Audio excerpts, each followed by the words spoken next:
Озеро Инле – жемчужина Мьянмы. Здесь можно увидеть совершенно иную жизнь людей. Они строят дома на воде, живут в ритме светового дня, выращивают лотосы и, кажется, никуда не спешат. Конечно, место уже известно среди туристов, и жители деревни сталкиваются с дарами цивилизации, но немного магии здесь еще осталось. Далее в этом видео я расскажу, как добраться до озера, организационные моменты экскурсии и что там можно посмотреть. Плавучие деревни, мастерские, женщин с кольцами на шее, пагоду, монастырь, огороды на воде и знаменитых рыбаков Инле. Если вам понравится видео, ставьте лайк и подписывайтесь на канал. Инле находится в 340 километров от Багана. Сюда надо добираться на автобусе. Озеро относится к заповедной зоне. Для въезда на территорию нужно заплатить пошлину – около $10. Обычно пошлина платится на КПП при въезде. В нашем случае на КПП сотрудников не было. Представитель туристической полиции записал адрес нашего отеля и взял номер телефона. А на следующее утро, прямо во время завтрака, к нам пришли представители администрации и попросили оплату пошлины. Наш завтрак их совершенно не смущал. Инфраструктура деревни не очень развита. Здесь можно найти простенький номер, несколько кафешек и даже магазины. Но мы сильно деревню не изучали, так как приехали исключительно ради экскурсии. Ее легко организовать в своем отеле, как и билет на дальнейший автобус. Экскурсия длится полдня. Вас сажают в лодку и дают зонтик на случай дождя или солнца. Другого укрытия в лодке нет. Несмотря на облачную погоду, мы все равно немного подгорели. Так что берите одежду с закрытыми руками и ногами, головные уборы и солнцезащитный крем. Экскурсия включает посещение самой плавучей деревни, мастерских, лотосовую ферму, женщин с кольцами на шее, пагоду, монастырь, огороды на воде и знаменитых рыбаков. Здесь есть еще рынок с изделиями ручной работы. Часто туристы приезжают именно ради него. Но рынок имеет свойство передвигаться. В зависимости от дня недели торговцы собираются в разных местах озера. В наш приезд, чтобы добраться до рынка, экскурсию нужно было начинать около 6 утра, чтобы успеть доплыть и что-то посмотреть, так как торговцы долго не сидят и в 9 утра уже прекращают работать. От включения рынка в общий список достопримечательностей также зависит стоимость экскурсии. Если рынок не посещать, то все равно получится приобрести сувениры.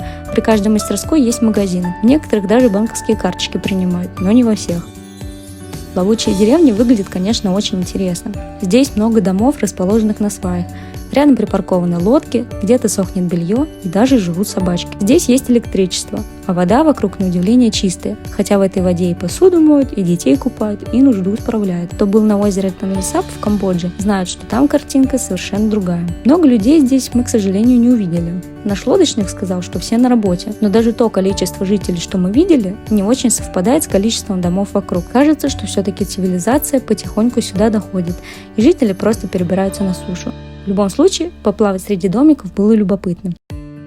На озере есть несколько мастерских. Сначала нас привезли на местное производство серебра. Мастер показал процесс. Тут же был магазинчик. Затем мы поплыли смотреть работу ткачих. Местные рукодельницы используют хлопок, шелк и лотос. Здесь можно присмотреть платки, постельное белье, одежду и традиционную юбку лонжи. Лотосовая ферма удивила больше всего. На озере специально выращивают лотос, из которых потом добывают волокна и пускают их в пряжу. Женщины с кольцами на шее разочаровали. Считается, что здесь живет древнее племя, где местные женщины, согласно традициям, начиная с раннего детства и всю оставшуюся жизнь, носят на шее металлические кольца. Они могут только заменить размер колец, но сами кольца не снимают, без них шея не будет держаться. Зачем такая традиция соблюдается, даже они сами не смогли объяснить. Возможно, где-то до сих пор и есть это поселение, но мы увидели всего 2 женщин, смиренно сидящих и как будто ждущих прихода туристов. Выглядело это странно, и я даже не уверена, что кольца настоящие, но сама примерила, поставила галочку туристам. Местная пагода была следующим пунктом осмотра. Она стоит не на воде, но жителям удобно сюда подплывать на лодках. Внешне пагода не очень примечательна, особенно если сравнивать с другими пагодами Мьянмы. А вот монастырь больше впечатлил. У пристани нас встретил котейка, а внутри была очень тихая и спокойная атмосфера. Здесь приятно пройтись и поразглядывать детальки.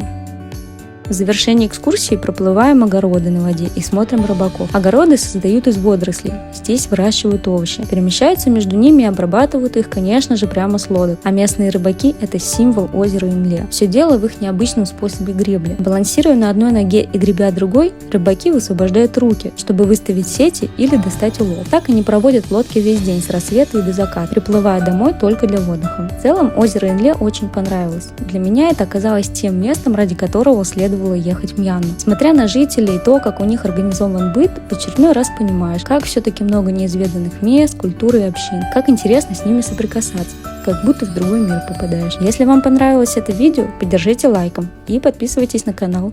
Буду больше рассказывать про страны Юго-Восточной Азии.